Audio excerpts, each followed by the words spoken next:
Alright, so in this video we're going to talk about how to use the Thunderclient VS Code extension to save and execute API calls. Now in this video we're going to use Thunderclient to create API calls to Nautobot. And what Thunderclient does is it's sort of an alternative to Postman. So what you can do is you can create collections of API calls, and then once you build an API call you can save it, and it saves all of the parameters and the headers that you configured, and that way you can come back to it later and test it if you need to. And then in this video we're going to use the demo Nautobot server as our API endpoint. So what I'm going to go ahead and do is in my browser just navigate to https demo.nautobot.com. And once you get there, you shouldn't be logged in. But if you go to the top right and hit login, they already have a default user created for you. And you can see in the banner the username is demo and the password is Nautobot. So I'll go ahead and log in.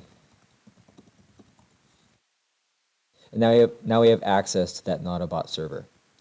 So now back in VS Code, what you're going to do is open the extensions tab all the way on the left. And now we're going to type in Thunderclient. And the one you want is the option with the purplish lightning bolt. So now that it's installed, we can go to Thunderclient in the bottom left by hitting on that lightning bolt. And now what we're going to do is we're going to create a new collection. So hit collections, and then we're going to hit this 3 lines over here. And we're just going to say new collection, and we'll call it Nautobot. So now with the Nautobot, let's create a couple folders. The first API calls we're going to execute are going to be to pull devices. So let's create a folder called devices. And then in the second part of the video, we're going to make some API calls to pull tenant information. So we'll call this second folder tenants. So now within the devices folder, let's go ahead and create our first request. So hit the 3 dots next to devices, and we'll say new request. And we'll call this one get all devices. Minimize this pane over here. And so now you can see in the panel we kind of have everything we need to configure an API call. So in the drop down up here we have all the HTTP methods that we can use. We can specify the URL. And then down here we have a few tabs. So the first tab is going to be your query parameters. Second one is the headers.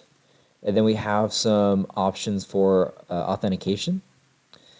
And we have a body tab. Now this would be if you were actually sending data to the API endpoint. Put that data here in JSON, XML, text, whatever. And then lastly, there's a tab for actually creating tests against your API calls. So first off, when you make a new request, the main thing you're going to need is the URL. Now, in this case, we're going to be just pulling information. So for this whole video, we're just going to be using GET requests. But for the actual URL itself, what we can do is actually go to Nautobot, and I'm gonna open a new tab. And the Nautobot server is actually a Django application. And with the Django REST framework, normally the API is actually web browsable. So what we can do is, after the main URL, just type in // API. And now we're actually brought to the API root. And now we can sort of browse the different URLs and find what we actually want to pull. So devices fall within the DCIM app within Nautobot. And so since Nautobot is a Django application, Django applications are split up into apps for short, right? And each app has a specific purpose. And so the DCIM app within Nautobot is what's used to manage like devices or device types and manufacturers. So we're going to hit this link next to the word DCIM. And now we're brought to the DCIM API root view. And now we can see all of the different types of objects that we can query in this URL path. So if we want to pull devices, we just find devices right here. And then this is the URL that we're going to want to use. So while we can browse this API in the web browser, let's actually pull the same information in Thunderclient. So right here, I'm going to copy this URL extension, and then we're going to go back to our request and fill out the URL. So we're going to say https demo.nautobot.com, and then we'll paste in that URL extension. And so the second thing you're going to want to do after configuring your URL is the headers. So I'm going to show you kind of the baseline, like what you'll need to execute most API calls. So to start off, you're going to want to put this accept header in there. And instead of saying */*, let's say we want to accept application/JSON. And this is going to be the standard for most RESTful APIs. Now for the second header, Thunderclient will automatically configure this user agent, but we don't really need it. Let's actually change that to the content type header. And then the value, we'll put application/JSON as well. Just like that. So we are missing something, so we'll run into a problem, but let's go ahead and test out our API call. And so we get a status 403 forbidden, which normally should tell you that there was a problem with authentication, or possibly not having permissions to a specific resource. And in the return message, we get authentication credentials were not provided. So with Nautobot, we need to actually pass an API token in our request. And in Nautobot, API tokens are tied to specific users. So since the demo Nautobot server already has a default user called demo, we can actually see if that user has a token. So in the Nautobot homepage, hit the demo drop down in the top right, and then hit profile. And then you should see an API tokens tab. So hit that. And right here is the actual token that they've already created for you. It's just a long string of A's. And you can see they've set it to never expire. So let's go ahead and copy that for now. And then we actually need to figure out how to authenticate to the API. So we have our token, but how you use the token can vary depending upon the actual API endpoint that you're reaching out to. So in order to figure out how to actually authenticate to this API, we're going to open the Nautobot documentation. So we can hit this handy link down at the bottom. So we'll open link in new tab. And now in the Nautobot documentation, if we scroll down, you should see a section called REST API. So we'll go ahead and hit the Overview tab. And we're not going to cover the information here, but they do talk about some basics of RESTful APIs, which is pretty cool. So definitely check that out when you have time. But what we're going to look at is the authentication section underneath the REST API portion. So if we look at the top, it even tells you, so that it says the Nautobot REST API primarily employs token-based authentication. And right here, they're telling you how to create a token for a user, but since we already have a token, we don't need to worry about that. And so we're going to look at this authenticating to the API section. So what it says here is it says an authentication token is attached to a request by setting the authorization header. And you're going to set it to the string token followed by a space and the user's token. So you can see in their example, they're using curl to execute an API call. And right here is where they're actually setting that authorization header. So they're setting the value to token, space, and then the actual token. So we can do the same thing in Thunderclient. So if we go back, we're going to add a new header, and we're going to call it authorization. And then the value, we'll say capital T, token, space, and then the actual token we just copied. And so now if we rerun our API call, you can see we actually get results. And after you run the API call, what you can do is hit these 3 lines over here, and we can say open encode, and it should actually generate a JSON file for you with all the results. So let's take a look at this really quick. At the root level, we have a curly brace, which means it's a dictionary. And at the root of this dictionary, we have 4 keys. We have the count, which is the total number of devices that were in the Nautobot database. And the next key is called next, and the value is actually a URL. So normally when you run an API call against an endpoint, a lot of times the number of results that are actually returned to you is limited. So in this case, by default, Nautobot actually has a limit of 50. And so and it's hard to tell because we have a long list of results here in JSON. I'm not going to scroll all the way down. But we only have the information for the first 50 devices in this API call. And that's because of that default limit. And so if we wanted to access the next 50 devices, we would actually use this URL right here. And if you notice, it's virtually the same as the URL we just used, except we have some extra stuff at the end.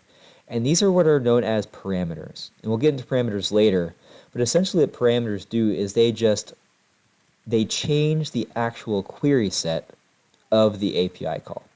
So since we're only getting the first 50 devices, what this next URL would do is it would still apply that limit of 50, but they're also applying this parameter called offset. And what this is saying is give me 50 devices starting at the 50th device, or 51st device rather. So this URL would give you the next 50 devices in the database. Just keep in mind this count is the total number, but we're only receiving the data for 50 in our actually API call. Anyway, so that's how you pull a list of objects from Nautobot. So now let's look at how we can, let's do the same thing for tenants, right? So if we go back to our Thunderclient pane over here, in our tenants folder, actually let's take our current request and let's copy it. So we'll say duplicate, and then let's move that to the tenants folder, and then we'll rename it. We'll call it get all tenants.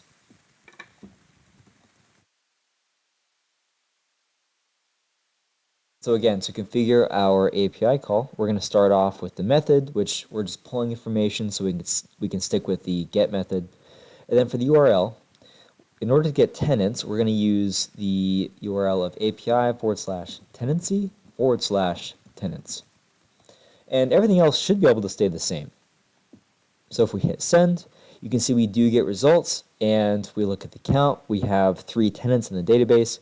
Since the limit is 50, we only have 3 results. We should have the results for every tenant in this API response. So let's output that to a JSON file and take a look at it. So if we actually look at the results key in our in the return data, you can see results as a list because of this opening bracket. And then each tenant is actually represented by a dictionary. So the first item in this results list is the first tenant, which is this whole block of stuff right here, which is just that first dictionary. The actual keys in that tenant, we have the ID, and then we even have a URL. And this is the URL you would use to pull the information for just this tenant and no others.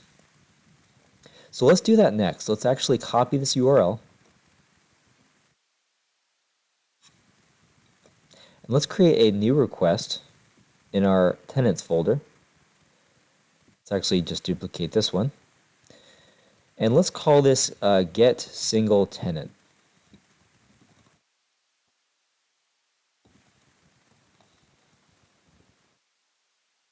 And now we're just going to replace the URL. Everything else can stay the same. And now if we hit send, you can see we get just the information for that one tenant.